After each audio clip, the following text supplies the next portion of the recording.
that Iceland game, there was a real split between people saying it's a warm-up game. There were lots of reasons for that not clicking. Gareth Southgate talked about it in terms of it focuses the mind. But what did it do to you all as players? No, of course, it was way off our standards, that's for sure. We lacked that intensity of the pressing, the being aggressive. But again, this is football. These things happen. It's not like we got complacent and thought, oh, it's Iceland. We always respect our opposition. But it was just one of those games where it just didn't click for us. But it reminded us a lot about a lot of things. We've reviewed the game. We've worked hard on the pitch since the Iceland game, and the tournament starts for us on Sunday against Serbia, and we worked hard, really hard. Do you feel in tournament mode now? I mean, the Scotland game opens things up tonight. Yeah, I think that's when you start feeling it. When the whistle goes for the first game, that's when it starts. So we all can't wait. We're all really excited. We're all calm and ready. Looking forward to watching the game tonight. Who are you looking at in terms of the main opponents? Obviously, England are one of the favourites. A lot of talk about Portugal looking really good, France in particular, Spain as well. Who are you kind of got your eye on? Well, honestly, I don't think we can view it like that. I think if you look at Germany, Spain, as you said, France, Portugal. There's so many good nations. So all we need to do is focus on ourselves, but most importantly, we just need to focus on Serbia. That is our only focus. Nothing more. We're not looking further ahead. We're not being arrogant in that way. Our focus is firmly on Serbia, and finding ways to win that game.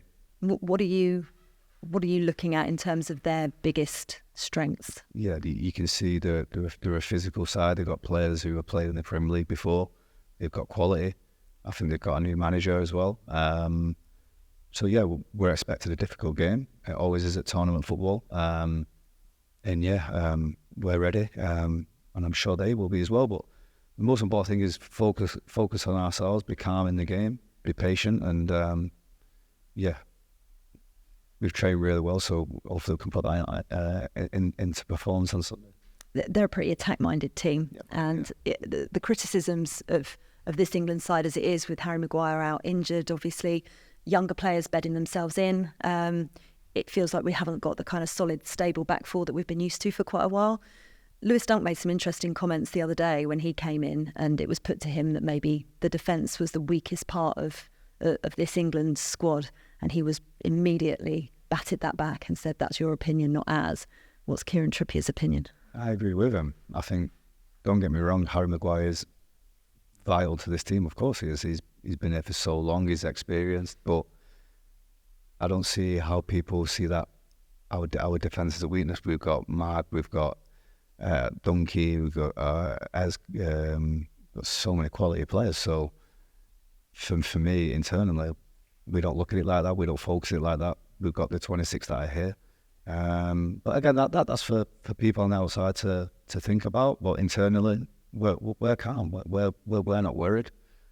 But we understand Harry's a big miss for us. Of course he is. But this is the team that we have now. This is the 26-man squad, and we've all just got to stick together. And we believe in our performances, and you see our squad is just full of quality. Yeah, it really is. One of those quality players going forwards is Anthony Gordon, who you really know very well from Newcastle.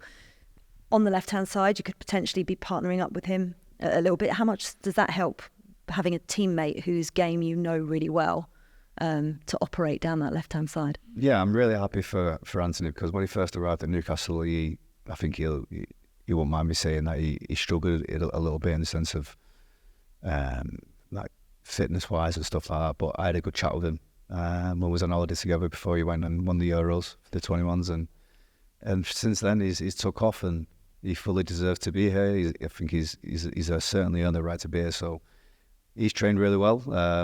Really happy for him. But again, if he's playing or not, as I don't know the team, so. I'm not trying to catch you out. I promise. I'm telling you the truth. I might not have been replaced. I don't know. So Yeah, I'm sure he'll be itching at the chance to be starting at Euros. Of course, we've got 26 players. He'll be itching, but again, everybody will be ready. Whoever's called upon. Are you going to take credit then for his upturn in form after this chat? What did you say to him? No, it was just we had a nice chat. We was on a holiday together with our families, and I was just saying it was just maybe trying a bit too hard when he first arrived.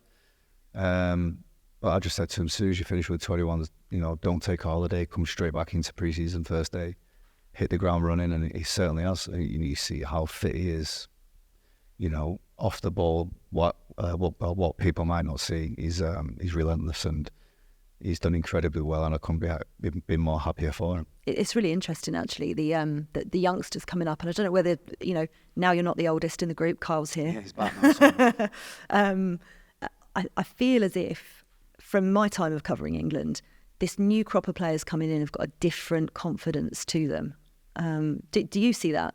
If you look at the players that are coming in now, they're all so young, but they're playing at such a high level, and that can only give them confidence as well. So when they arrive with England for the first time, if it may be, they've got the players like myself, Walks, Harry Kane, all the senior players. I feel like it's our responsibility to make them feel as calm as possible, more relaxed, so that they can express themselves, they can play at their best level. So, but they've all settled in perfectly. They've all enjoyed it, and we're here to support them. And I feel like that's our responsibility as older players. But to be a leader, you don't need to be 32, 33. You can be 18, 19. You can lead in different ways. So they've settled in really well. Some of them have opened up a lot more now they've been with us, which is good to see. So hopefully they have an unbelievable experience and a good tournament if they're called upon.